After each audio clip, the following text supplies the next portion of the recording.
And so they took us around Commissar's Condre. On the left-hand side is a well, it's a muddy path to get to the well, and the top of the well is directly underneath a bunch of foliage, so there's a lot of plants and other things that can get inside the well if it's not covered up properly. And it's also below flood stage at high water level. And so anything that's in the river automatically then contaminates the water inside the well.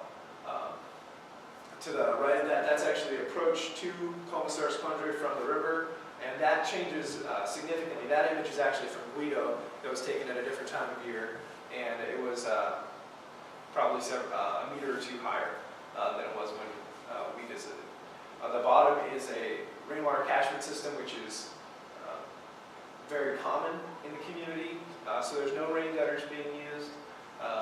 The containers are open, and so pollution and other things can get inside the water, bird droppings, that kind of thing.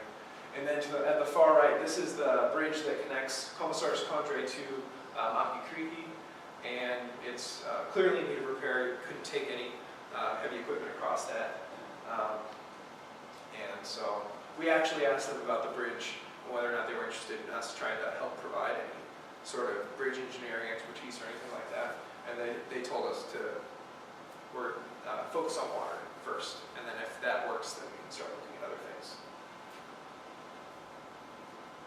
And so we took some water samples and did some coliform tests. We collected and tested water at multiple sites. I don't think I included a map. And so what we did is we collected water just north of Commissar's Condre and Maki Creeky at the mouth of Mitrinetti Creek. We collected water just around Maki Creeky at the stream outlet that they said they got water from. This is actually just downstream of Commissar's Condre that Ken is collecting water. And then we collected water at where the Saramaka River flows right past Quackengrone. And so we performed some just straight cultures and then some 110 dilutions. And it was very rough and very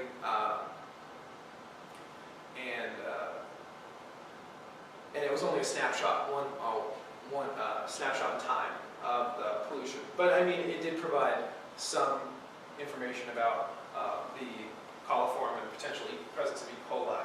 And so that was our lab bench. And then this is just one example of a plate that we did. And this is for the water just at the mouth of Quackengrone. And these blue dots indicate the presence of E. coli. So the site assessment team had a discussion about the problems that we had seen in Commissar's Condre as well as Quackengrone, to try and identify what ideas that we could come up with, just right off the bat. So we brainstormed some solutions. We thought about the ideas of river water filtration. We thought about rainwater catchment, and our ideas were based on the estimate of the community of a demand for 6 liters of water per day, of just straight drinking water, not for cooking, not for anything else, only drinking water. And so our ideas of what we could do were based on that, and that demand has been revised considerably by the community. And so our ideas since then have changed, but this is what we were working with at the time.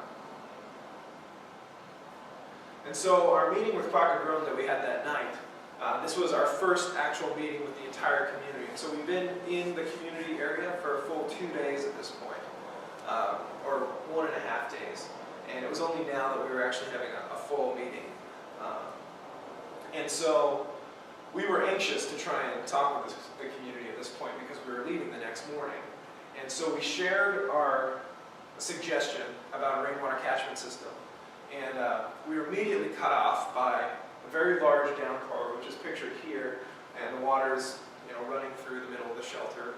And it was a bit ironic that we were suggesting a rainwater catchment system, and immediately we can't talk because the rain is so loud. But Quackengrone decided they weren't interested in our suggestion because they had been told by Iron Gold, the gold mine, the local gold mine that I mentioned earlier, that Iron Gold would develop, they would would drill some wells in the community, and then they would provide a distribution system as well for the community. And this was absolutely the first knowledge of hearing anything about this. Even when I Am Gold, we met earlier with I Am Gold to tell us about, to talk about the needs of potable water in the community. And so we were very surprised at this, because they then requested, the community requested that Engineers Without Borders not design anything, but rather work as an intermediary to try and get I Am Gold to follow through on their promises. And so it's not traditionally what Engineers Without Borders does, but we decided that we would try and do whatever we could to help. And then at the bottom, this is an image of some of the women that we met with, and that's Dan Pepelo in the picture.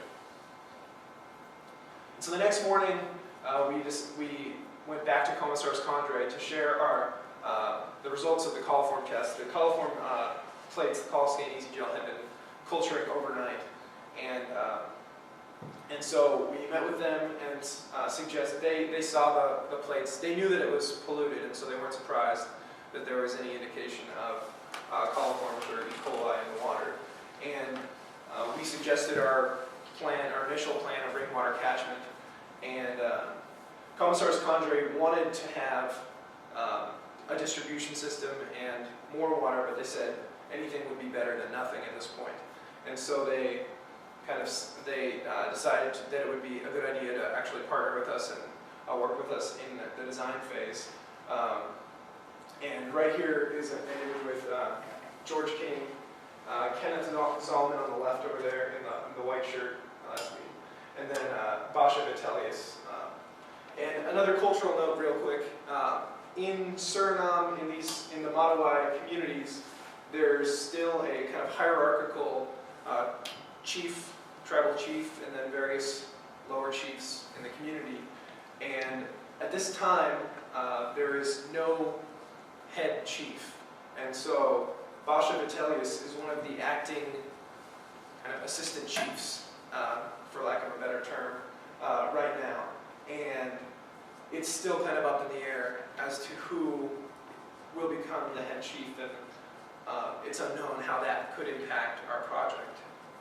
I doubt that it would have a large impact, because the communities voted on this and elected water councils to interact with us, and so I don't think it'll be a problem, but it's just good to kind of understand a little bit about the leadership dynamics in the community.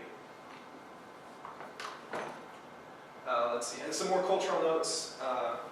The Quapagroan women were in Quapagroan, the primary contacts were all women. There were, I believe, 2 men that came to kind of our large meeting that was interrupted by the rain in Quapagroan. And in Commissars Condrey, it was nearly all men, with only a few women that chimed in and decided to share any of their input or experiences with us. So I wouldn't take a whole lot from that, just that that's who we met with at the time, and so that's who made the decision. It didn't seem that they were overly excited about us, and I don't think it was because they don't want us to help them, but I think they've just been kind of burned too many times. They've had a lot of infrastructure, a lot of people promise things. I Am Gold is a perfect example. Promise clean water, promise new infrastructure, promise solutions to their potable water demands, and nothing has actually happened for them.